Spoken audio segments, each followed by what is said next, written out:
Assalamualaikum warahmatullahi wabarakatuh. Bertemu lagi dengan saya Yuyun Oktavia Miranda Saputri, calon guru penggerak Angkatan 11 dari Kabupaten Gresik, Jawa Timur. Pada materi kali ini saya akan menjelaskan tentang budaya positif beserta penerapannya.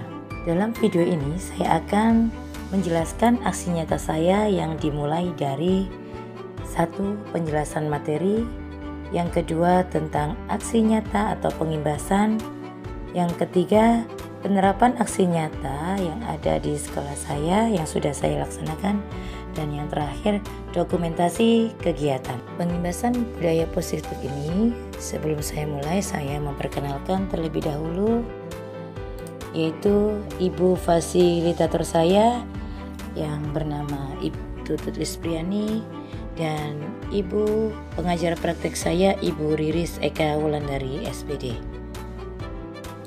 Pada materi kali ini saya akan menjelaskan beberapa tentang budaya positif. Yang pertama yaitu disiplin positif. Yang kedua motivasi perilaku. Yang ketiga keyakinan kelas, dan yang keempat segitiga restitusi. Disiplin positif merupakan suatu cara penerapan disiplin yang mengajarkan anak untuk bertanggung jawab dan menumbuhkan kesadaran diri berdasarkan nilai-nilai kebajikan. Disiplin positif lebih ke arah disiplin diri yang dapat mengontrol diri dalam melakukan segala tindakan. Disiplin diri dapat membuat murid dapat memahami serta menyadari berdasarkan motivasi internal, bukan karena paksaan ataupun pujian serta hukuman. Selanjutnya yaitu tentang motivasi perilaku manusia, di mana pada motivasi perilaku manusia ini terbagi dari beberapa hal. Yang pertama yaitu untuk menghindari ketidaknyamanan atau hukuman. Yang kedua yaitu untuk mendapatkan imbalan atau penghargaan dari orang lain. Dan yang ketiga yaitu untuk menjadi orang yang mereka inginkan dan menghargai diri sendiri dengan nilai-nilai yang mereka percaya.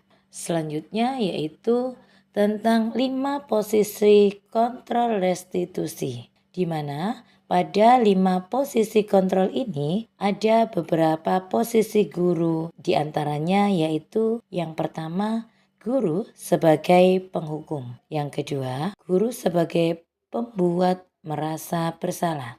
Jadi guru tersebut membuat siswa untuk merasa bersalah atas perbuatan yang telah dilakukannya. Yang ketiga yaitu guru sebagai teman, di mana guru berupaya untuk menjadi teman bagi siswa kita. Selanjutnya yaitu guru sebagai pemantau. Dan yang terakhir yang harus kita laksanakan yaitu guru sebagai manajer. Selanjutnya dapat kita lihat pada tabel berikut mengenai 5 posisi kontrol yang bisa kita laksanakan. Yang pertama, pernyataan-pernyataan yang biasanya kita ucapkan, di mana pada pernyataan "saya kecewa sekali denganmu", hal itu biasanya dilontarkan jika guru berperan sebagai pembuat orang merasa bersalah. Jika guru berperan sebagai penghukum, biasanya melontarkan kata, "Kamu tidak pernah benar melakukannya." Dan jika guru sebagai teman, maka guru akan mengatakan, "Ayolah, lakukan ini demi bapak atau ibu." Jika guru sebagai pemantau, guru akan melontarkan kata, "Apakah kamu mau mendapatkan stiker bintang hari ini?" Sebagai penghukum, guru biasanya memakai atau melontarkan kata, "Kamu selalu yang paling terakhir." Seperti itu. Tapi jika guru berperan sebagai manajer, maka guru akan lebih bijaksana dan mengatakan, "Bagaimana kamu bisa menyelesaikan masalah ini?" Selanjutnya yaitu tentang keyakinan kelas atau keyakinan sekolah, di mana keyakinan sekolah atau keyakinan kelas dapat berupa pernyataan universal yang mudah diingat dan dipahami serta harus diterapkan di lingkungan sekolah, di mana pernyataan universal ini dapat berupa dengan kata-kata positif dan menghindari kata-kata yang negatif. Hal ini disengaja agar siswa atau murid dapat lebih memahami apa yang sudah disepakati. Berikut ini adalah video yang sudah saya terapkan tentang keyakinan kelas yang ada di sekolah saya. Baiklah, kita simak video berikut ini. Selanjutnya yaitu tentang segitiga restitusi. Dalam segitiga restitusi ini adalah cara untuk dapat menyelesaikan masalah dengan bijak. Dalam tahapan segitiga restitusi ini terdiri dari 3 tahap. Yang pertama yaitu menstabilkan identitas, di mana pada menstabilkan identitas ini dilakukan dengan prinsip bahwa membuat kesalahan adalah bagian dari proses pembelajaran yang nantinya untuk mengganti identitas gagal menjadi identitas sukses. Yang kedua yaitu validasi tindakan yang salah. Dan yang ketiga yaitu menanyakan keyakinan kelas. Baiklah, kita pelajari satu persatu yang dimaksud dengan langkah berikut ini. Yang pertama yaitu tentang menstabilkan identitas, di mana guru yang harus dilakukan guru dengan prinsip bahwa membuat kesalahan adalah sebuah proses dari pembelajaran. Baiklah, di sini saya akan memperlihatkan contoh penerapan restitusi kasus keterlambatan siswa. Dan yang kedua, kasus tentang siswa atau murid membuang sampah di kelas. Silakan kita simak bersama-sama. Baiklah, berikut ini akan saya tampilkan tentang video penerapan aksi nyata saya yang sudah saya laksanakan di sekolah, serta pengimbasan budaya positif kepada teman-teman atau rekan sejawat yang ada di sekolah. Mari kita simak bersama-sama. Terima kasih saya sampaikan karena telah menyimak video yang sudah saya buat. Semoga apa yang ada di dalam video tersebut akan bermanfaat untuk kita ke depannya. Terima kasih. Salam guru penggerak, bergerak dan menggerakkan. Assalamualaikum warahmatullahi wabarakatuh. Assalamualaikum warahmatullahi wabarakatuh. Saya ucapkan terima kasih kepada Bapak Ibu yang sudah bersedia datang ke undangan saya, yaitu tentang pengimbasan budaya positif. Semoga apa yang saya sampaikan nanti dapat bermanfaat dan dapat menunjang perkembangan sekolahan kita. Ini tentang budaya positif, Bapak Ibu, yang akan dan harus kita laksanakan yang ada di sekolah.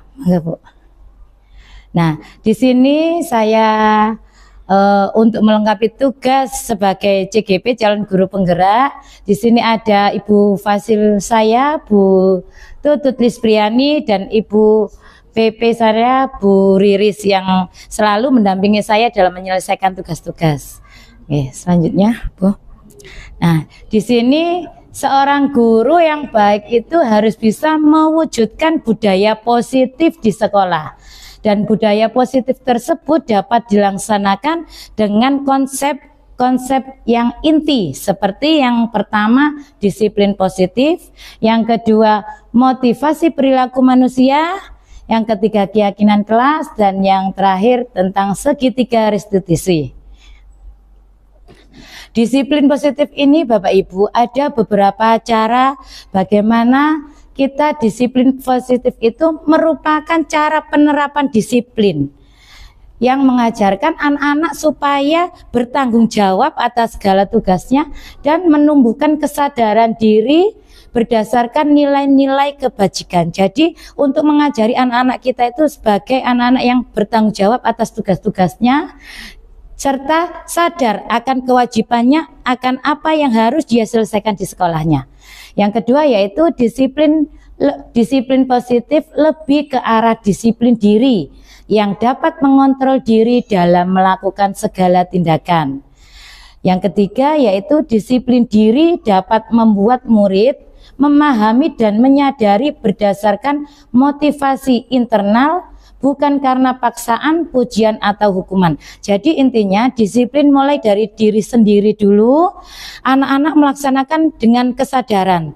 Misalnya dia saat Bapak Ibu memberikan tugas, dia harus melaksanakan dan mengerjakannya secara kesadaran. Bukan karena saya harus mengerjakan tugas agar tidak dimarahi, agar tidak dihukum sama Bu Guru, tidak seperti itu, tapi mereka melaksanakannya dengan kesadaran dan memang itu sebagai tanggung jawabnya sebagai seorang siswa. Yang kedua yaitu motivasi perilaku manusia. Motivasi perilaku manusia ada 3 hal, di mana yang pertama untuk menghindari ketidaknyamanan atau hukuman. Yang kedua untuk mendapatkan imbalan atau penghargaan dari orang lain.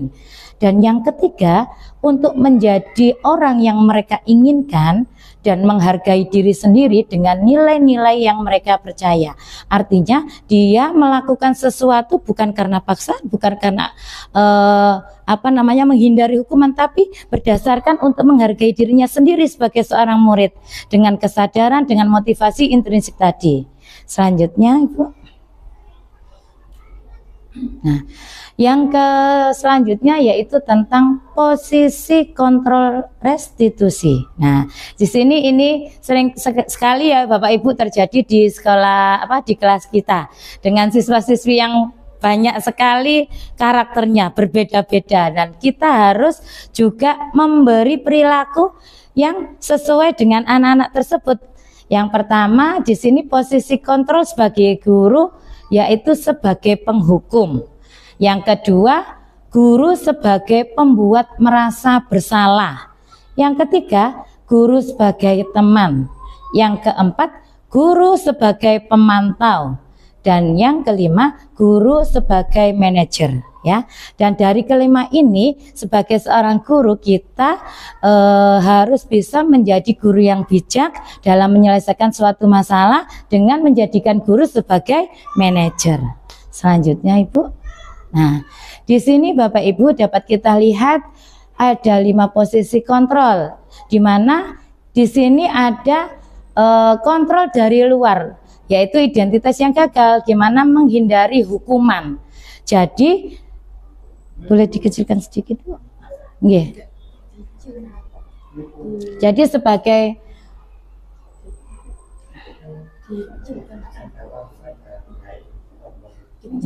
nggih.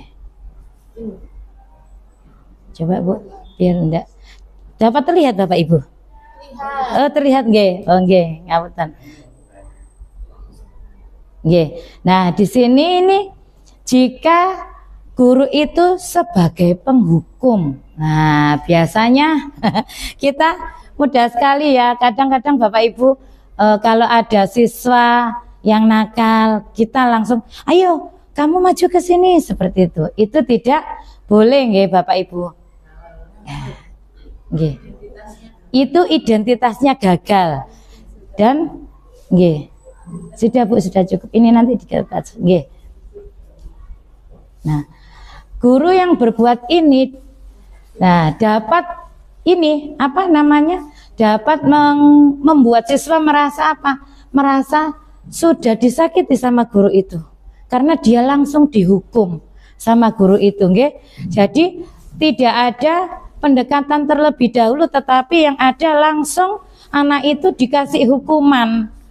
Yang kedua yaitu tentang pembuat rasa bersalah, di mana nah biasanya kadang terlontar kata-kata seperti itu, seharusnya kalian itu seperti ini, atau ibu kecewa kenapa tadi seperti ini, kenapa tadi buang sampah sembarangan. Nah, kita tidak boleh seperti itu, karena nanti anak-anak akan langsung merasa bersalah. Ya, karena sudah langsung menuduh seperti itu ya.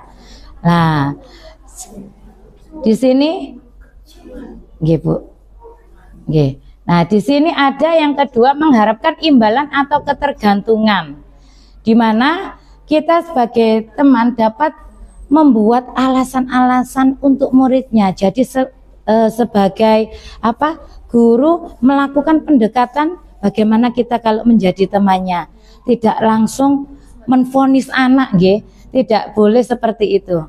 Nah, coba ini dapat kita pahami bagaimana kalau kita sebagai guru melontarkan kata seperti ini. Apa yang akan terjadi? Nah, seperti ini, nggih.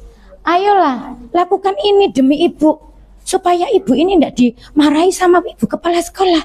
Apa boleh seperti itu, Bapak Ibu? Iya, tidak boleh, nggih. Tidak boleh. Nggih.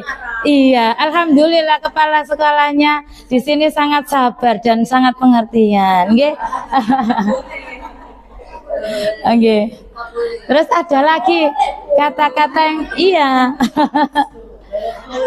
Oke. Jika kita menggunakan kalimat yang bijaksana, maka anak-anak akan lebih mengerti, anak-anak akan lebih memahami tanpa harus kita mengatakan dengan kasar.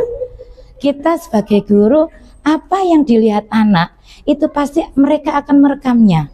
Kalau kita akan melontarkan kata-kata kasar, mereka akan teringat, Bapak Ibu. Oh, saya pernah dihukum ini karena saya malas mengerjakan PR. Padahal saya tadi malam ketiduran bukan karena malas, gitu ya. Nih, di sini selanjutnya guru sebagai permantau, di mana misalnya ada siswa-siswi tadi, ada siswa yang tidak memakai sepatu sekolah dengan warna hitam misalnya, langsung Bapak dan Ibu guru mengatakan, kamu tidak tahu di sini peraturannya harus memakai sepatu hitam. Apakah boleh seperti itu, Bapak Ibu? Nggih, kalau bisa kita hindari, nggih. Anak-anak harus kita tanya dulu, kenapa alasannya kok enggak pakai sepatu hitam? Pasti, ya betul. Nggih, namanya anak-anak, nggih Bapak Ibu. Jangan langsung menvonis, kasihan kalau anak langsung menvonis pasti dia merasa takut dan bisa-bisa nanti trauma kali panjenengan, nggih. Tapi kalau anak itu pelan-pelan, ya, anak itu pelan-pelan kita rangkul, kita tanya masalahnya apa, dan nanti kita cari solusinya bersama, nggih.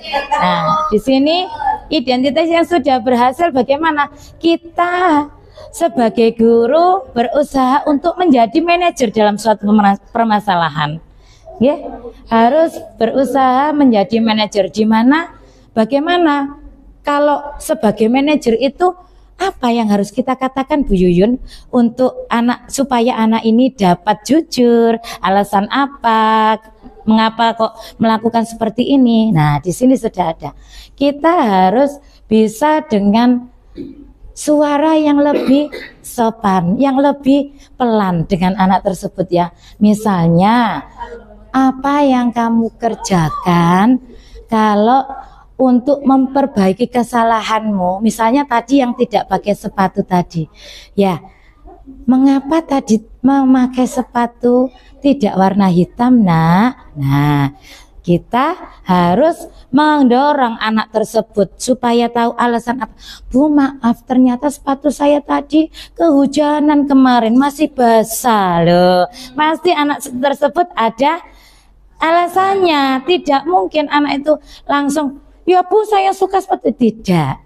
Bahkan kalau anak kita dekati, mereka akan berkata jujur, mereka akan cerita apa yang terjadi di rumah. Atau bisa saja, saya terlambat Ibu, tadi tidak melihat warna sepatu saya, tapi langsung saya berangkat sekolah. Lah, seperti itu, tergesa-gesa. Nah, di sini sebagai guru kita harus dapat menguatkan anak tersebut supaya yang pertama tidak merasa bersalah dan menyadari kesalahannya, serta kita dapat mencari solusinya. Bagaimana solusinya supaya tidak terjadi salah sepatu tadi, nggih? Nggih. Selanjutnya, Ibu. Nah, di sini ada pernyataan-pernyataan. Bagaimana kalau guru itu membuat orang merasa bersalah. Saya kecewa sekali dengan kamu. Nah, pasti anak itu kalau diomongi seperti itu pasti merasa bersalah. Iya ya, kenapa aku seperti ini, seperti gitu ya Bu ya. Yang kedua, kalau guru sebagai penghukum, kamu tidak benar melakukan ini, kamu tidak benar setiap hari itu terlambat. Bolehkah seperti itu? Tidak boleh, nggih. Terus yang selanjutnya, jika guru sebagai teman, ayolah lakukan demi bapak dan ibu, seperti itu. Kalau guru sebagai pemantau, di sini ada, apakah kamu mau mendapatkan stiker bintang tiap hari? Mau nggak? Kira-kira kalau anak-anak ada stiker bintang, pasti semuanya senang, pasti semuanya iya mau mendapatkan stiker itu untuk penghargaan dirinya, okay? Dan yang selanjutnya, guru sebagai manajer. Nah, sebagai manajer ini kita tidak langsung menvonis dan menghukum siswa itu, tetapi kita tanyakan dulu, bagaimana kamu bisa menyelesaikan masalah ini? Anak itu misalnya terlambat. Kenapa terlambat, nak? Oh, saya bermain HP. Kita cari solusinya. Kita harus memperbaiki kesalahan anak tersebut. Besok tidak boleh main HP terlalu malam ya, biar kalau pagi bisa bangun pagi dan sekolahnya tidak terlambat. Ya, ya, tidak boleh langsung menjudge atau menvonis siswa, langsung menghukum, itu tadi tidak boleh, nggih. Dan yang selanjutnya yaitu guru sebagai penghukum. Gimana, pasti ada kata, kamu selalu yang paling terakhir. Ya, anak yang terlambat tadi, ketika ada guru pasti nanti, kamu telat lagi, selalu terakhir lagi, gitu, seperti itu. Buatan asal, nggih, Bapak Ibu, nggih. Iya, maka Bu. Nah, di sini ada keyakinan sekolah atau kelas dapat berupa pernyataan universal yang mudah diingat atau dipahami serta harus diterapkan di lingkungan sekolah. Jadi membuat keyakinan kelas itu seharusnya membuat kata-kata yang positif. Misalnya,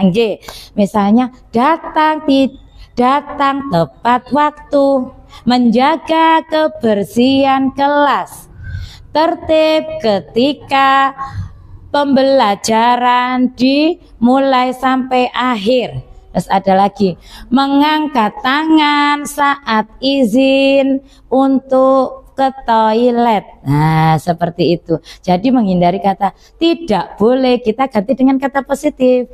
Datang tepat waktu, seperti itu, nggih. Membuang sampah di tempat sampah, ya, nggih. Kita harus melakukan dan istilahnya membiasakan kata-kata positif untuk membangun motivasi ke siswa. Oke. Terus selanjutnya Bapak Ibu. Di sini Bapak Ibu, ini yang sudah saya terapkan di kelas saya seperti ini.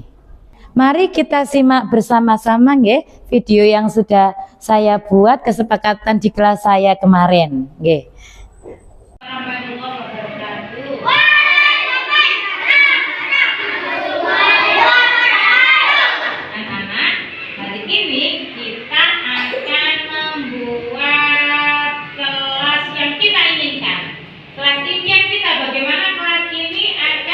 Dibentuk atau impiannya anak-anak seperti apa, ya?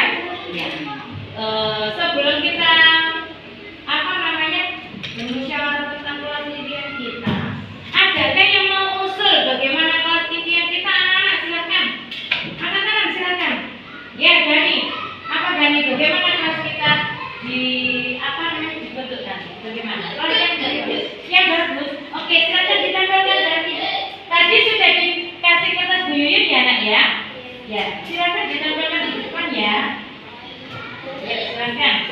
Katanya dari kelas yang bagus, siapa lagi? Ya, bisa. Oke, silakan ditambahkan. Arjan, oke. Oke. Ya, betul, silakan. Mana tadi? Ya. Silakan siapa lagi?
Ini ada beberapa bentuk pengertian, yaitu salah satunya ada lagi.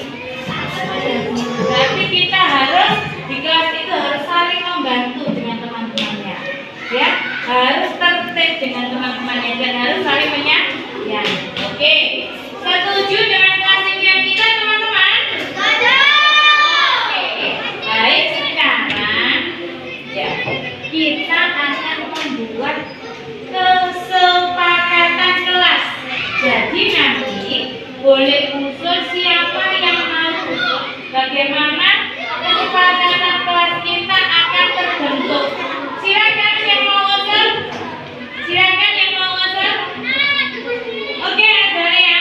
Silakan dibaca gimana? Oke, silakan. Ini ditanda dulu. Silakan yang lainnya. Ada yang sini. Di sini. Ayo silakan siapa lagi? Oke, silakan maju. Silakan maju, ayo. Silakan boleh langsung ditempel. Silakan ditempel. Silakan ditempel, jangan dipisah-pisah.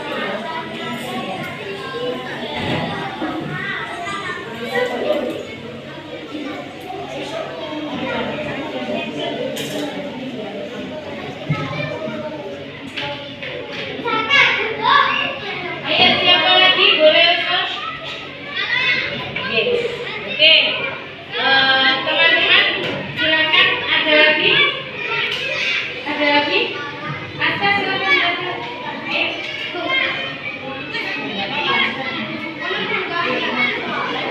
Ayo silakan salam.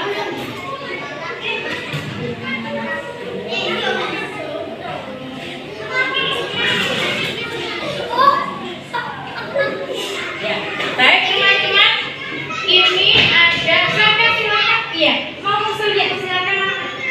Iya, silakan Mas Eka.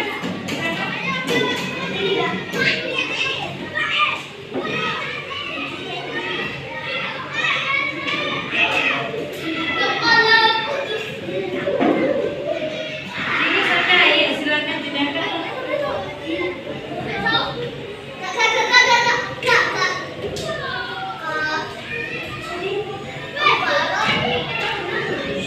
Baik anak-anak, di sini ada beberapa teman yang usul tentang keyakinan kelas, yaitu keyakinan kelas 2C. Bagaimana kita bersepakat nanti ya. Yang pertama ada tertib di dalam kelas. Setuju anak-anak?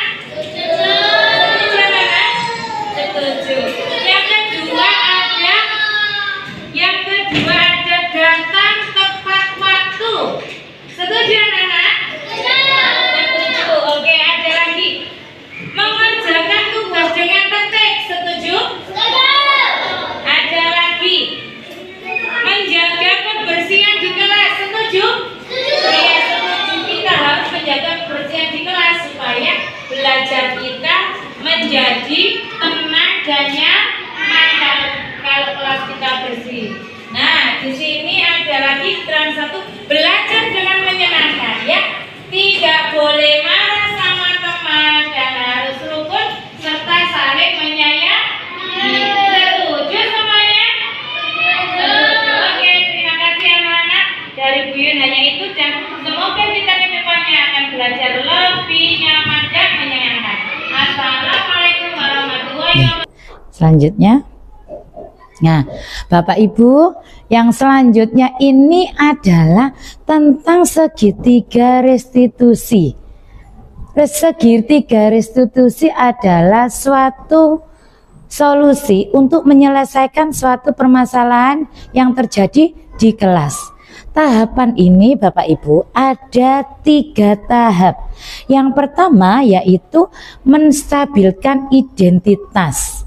Ya, di mana menstabilkan identitas ini anak-anak kita yakinkan bahwa tidak semua manusia itu selalu salah, tidak semua manusia itu sempurna.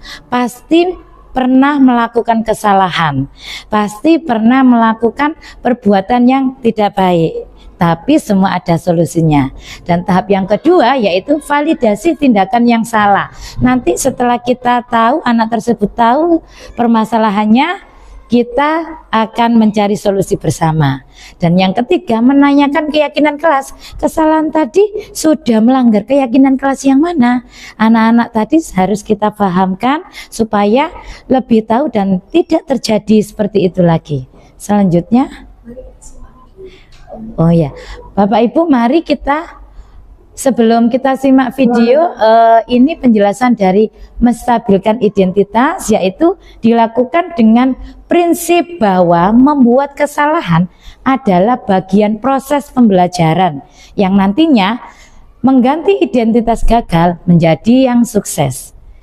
Validasi tindakan yang salah di sini dilakukan berdasarkan prinsip bahwa setiap perilaku berusaha memenuhi kebutuhan tertentu, sehingga guru atau orang tua bergeser dari pemikiran yang stimulus respon menjadi proaktif, serta akan lebih mengenali dan mengakui kebutuhan siswa atau anaknya. Menanyakan keyakinan kelas, di mana hal ini dilakukan dengan cara memberi pertanyaan-pertanyaan bermakna kepada murid atau anak-anak untuk memunculkan naluri intrinsiknya, sehingga ia mampu mengaitkan keyakinan dengan tindakan yang salah yang sudah dilakukannya. Mari kita simak video yang sudah saya laksanakan di kelas, Bapak Ibu. Nah, seperti ini. Ini contoh penerapan kasus keterlambatan siswa. Assalamualaikum, Bu Yoyo memanggil saya. Waalaikumsalam. Iya, silakan duduk, Nak. Assalamualaikum, Bu Yoyo memanggil saya. Waalaikumsalam, Faiza.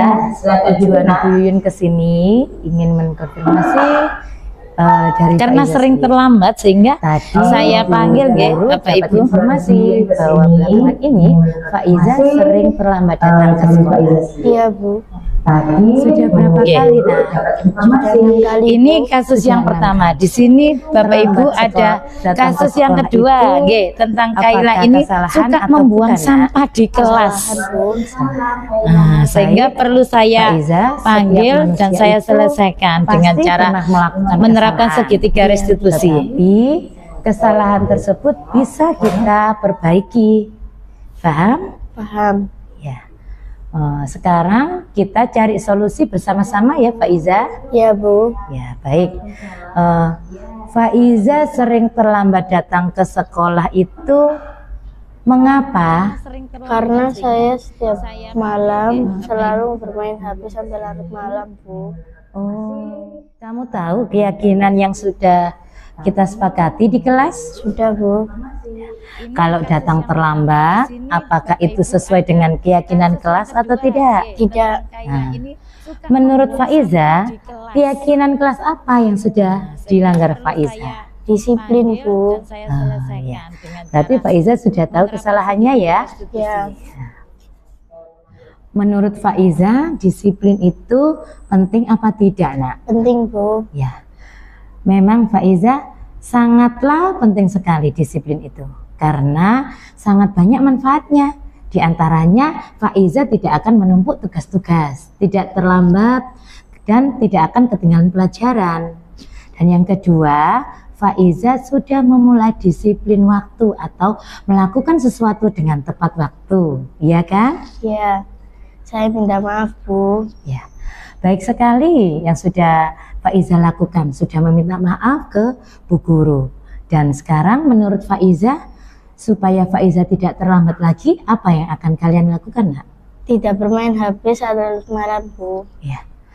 Baik Faiza, sudah ketemu kan solusinya?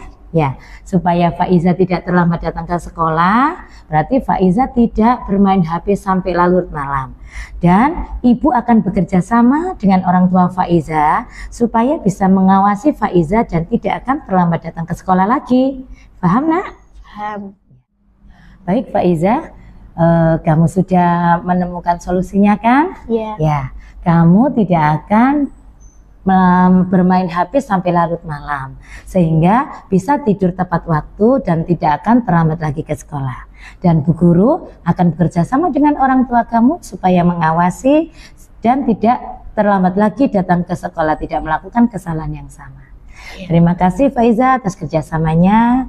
Dari Bu Yuyun cukup itu ya Faiza. Ya, harus semangat belajar ya nak ya. Ya. Baik. Assalamualaikum. Waalaikumsalam Faiza. Assalamualaikum. Perasaan saya senang sekali karena bisa bekerja sama dengan Bu Yuyun. Dan saya juga tahu artinya makna disiplin. Dadah.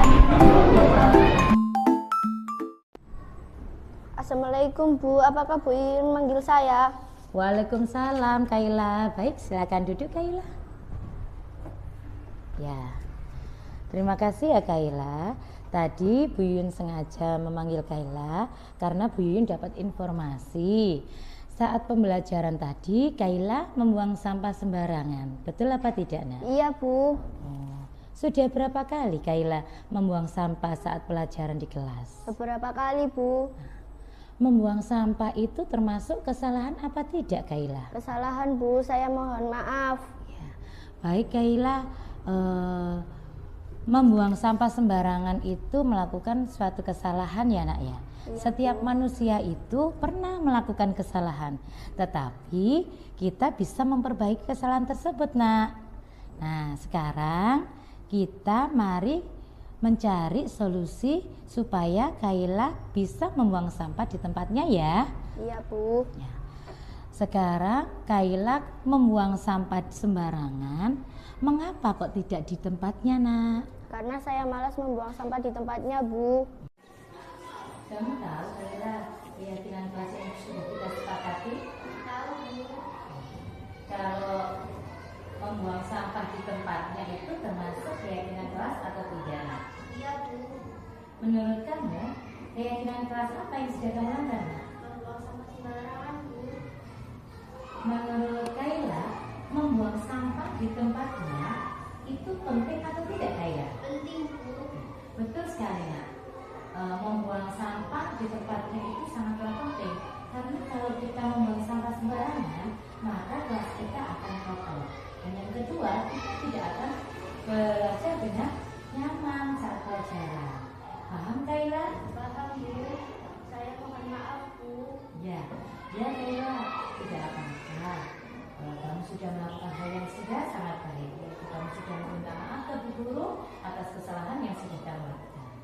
Nah sekarang menurut Kaila, supaya tidak membuang sampah sembarangan, apa yang kamu lakukan nak? Membuang sampah pada tempatnya Bu. Ya, betul sekali. Dan membuang sampah di tempatnya itu harus selalu kita lakukan Kaila.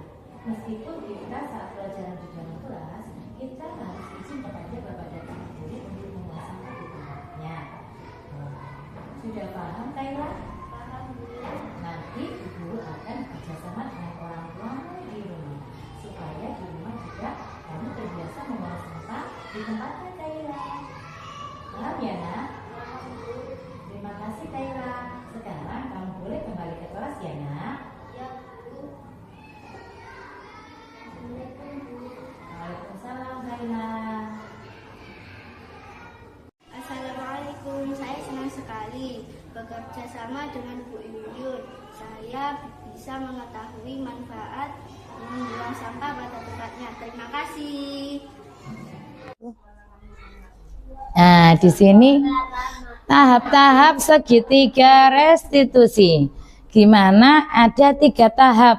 Yang pertama, menstabilkan identitas. Nah, menstabilkan identitas ini kita tanya dulu. Kenapa alasannya melakukan hal ini? Terus apa? Yang kedua, validasi tindakan yang salah. Ketika kita sudah tahu kesalahannya, kita tanya, apakah kamu bisa memperbaiki kesalahan ini? Nah, seperti itu. Kalau kita bisa memperbaiki, kita sebagai guru kita bantu untuk mencari solusinya. Dan yang ketiga, kita mengaitkan dan menanyakan tentang keyakinan kelas. Tadi yang sudah saya lakukan tadi, Sudah melanggar keyakinan kelas apa? Sudah tahu kan keyakinan atau kesepakatan yang kita buat di sekolah? Datang tidak boleh terlambat, datang harus tepat waktu supaya bisa mengikuti pelajaran dari mulai jam pertama sampai terakhir nanti, ya. Monggo. Nah, di sini Bapak Ibu, seperti yang sudah saya jelaskan, menstabilkan identitas ini dilakukan dengan prinsip bahwa membuat kesalahan adalah bagian dari proses pembelajaran yang nantinya mengganti identitas gagal menjadi sukses. Jadi yang kedua, untuk validasi tindakan yang salah dilakukan berdasarkan prinsip bahwa setiap perilaku berusaha memenuhi kebutuhan tertentu, sehingga guru atau orang tua bergeser dari pemikiran stimulus respon menjadi proaktif serta akan lebih mengenali dan mengakui kebutuhan siswa atau anak. Yang selanjutnya yaitu menanyakan keyakinan. Hal ini dilakukan dengan cara memberi pertanyaan-pertanyaan yang bermakna kepada murid atau anak untuk memunculkan naluri intrinsiknya sehingga mampu mengaitkan keyakinan dengan tindakan yang salah tadi. Jadi tadi anak yang terlambat tadi sudah ditanya, sudah tahu tadi kesalahannya apa? Apakah itu sesuai dengan keyakinan kelas atau keyakinan sekolah yang kita buat? Nanti anak-anak tahu, iya Bu, saya tidak sesuai karena saya sudah terlambat. Betul sekali. Seharusnya kita harus datang tepat waktu sebelum jam 6:30 seperti itu. Selanjutnya, sudah, terima kasih. Bapak Ibu, dari saya untuk pembahasan ini hanya itu tadi. Monggo barangkali ada pertanyaan bisa ditanyakan Bapak Ibu. Tanya Bu, mohon izin. Monggo Bu Ima. Mic-nya Bu. Iya, mohon izin bertanya. Di kelas Dek, kembalikan tadi dari di awal enggak? Sering ada masalah sedikit ya, satu siswa itu selalu tidur di jam tertentu. Ya,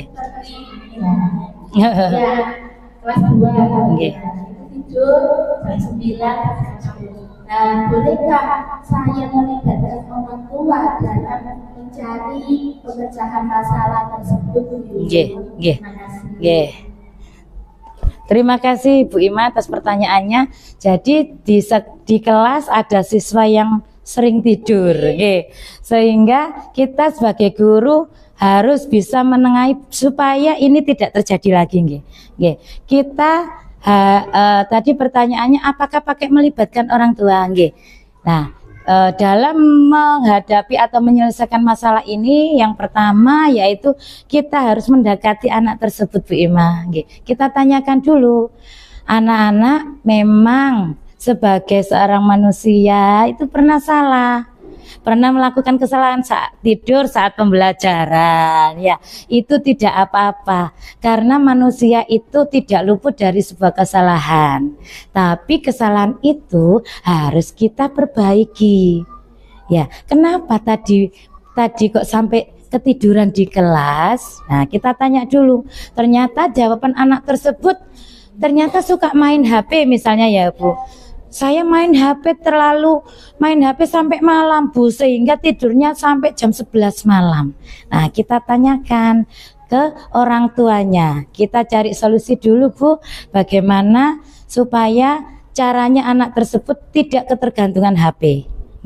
Nah, kita menasehati anak tersebut, sebaiknya main HP itu tidak boleh terlalu lama, karena nanti kalau terlalu lama tidurnya sudah malam dan tidak bisa bangun pagi, tidak bisa sholat subuh dan datang ke sekolah akan terlambat, serta di sekolah akan tidur, saat waktu pelajaran akan ngantuk. Ya, setelah kita sudah menemukan solusi tersebut, Bu Ima, kita dapat menghubungi orang tuanya. Jadi berkolaborasi dengan orang tuanya supaya juga melakukan pengawasan saat di rumah agar anak tidak main HP terus. Jadi dinasihati kalau misalnya sudah jam 9 diingatkan sudah waktunya tidur. Jadi sama-sama ada kerjasama antara guru dan wali murid. Insya Allah anak-anak tersebut akan dapat mengatasi masalahnya, bangun pagi dan tidak tidur saat pembelajaran.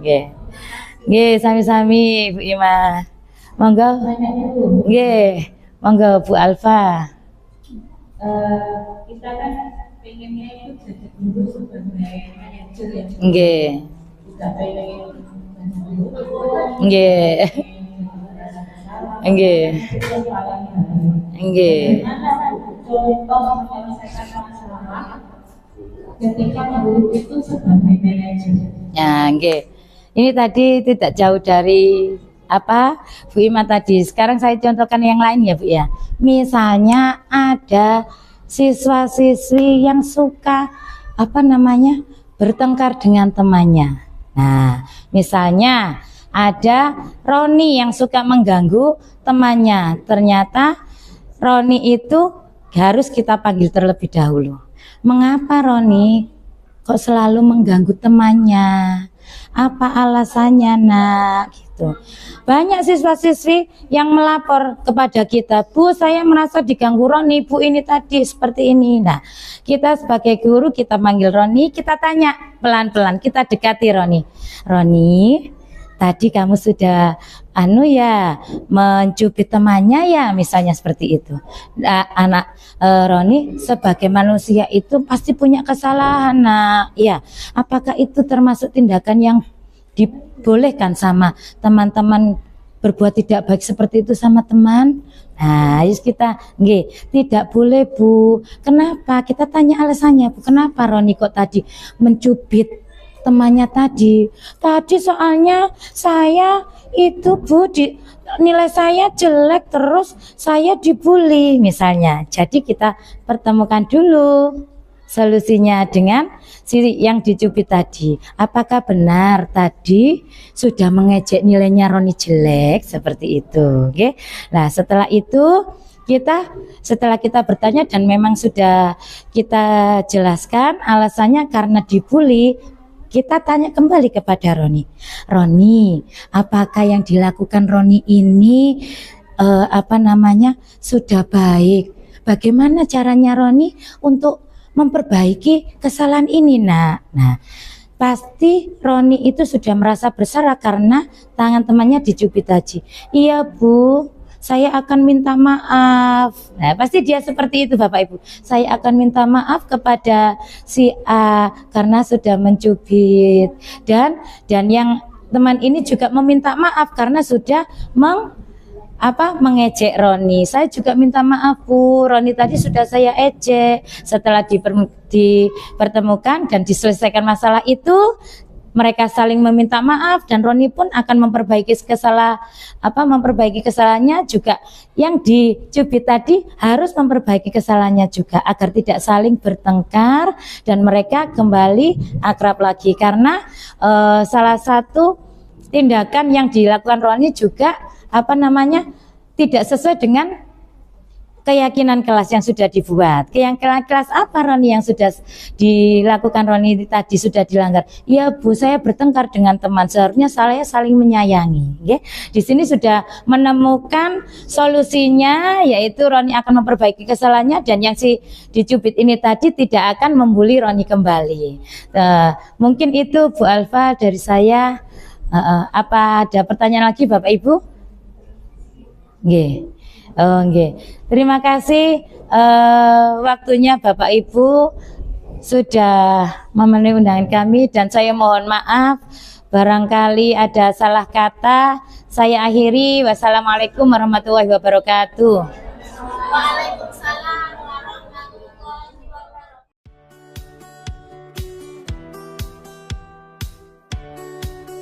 Assalamualaikum warahmatullahi wabarakatuh.